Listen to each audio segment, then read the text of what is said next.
Dhe mbaj mend që kam qenë në një vizitë në Çamëri dhe gjithë rrugtimin gjatë Bregdetit e kam bërë shumë e gëzuar që isha aty. Kam hyrë në rrugicat me kaldrëm të Paramitisë dhe mbaj mend shumë të gëzuar deri në një moment kur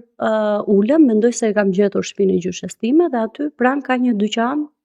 i cili ishte me fotografi të vjetra të Paramitisë dhe ulëm dhe shumë afër kisha shkollën dhe shija shkollën, aty janë varur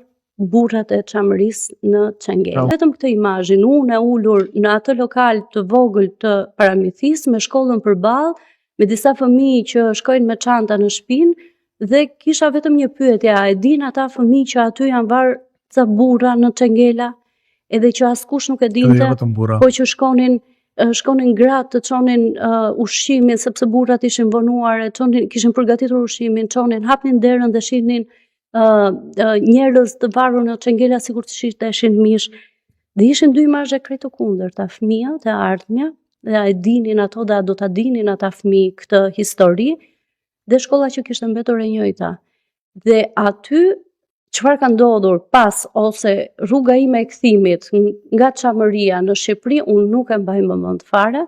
Mbaj mend që deri aty kam qenë shumë e gëzuar, po ai moment reflektimi pastaj më ka bllokuar të gjithë imazhin.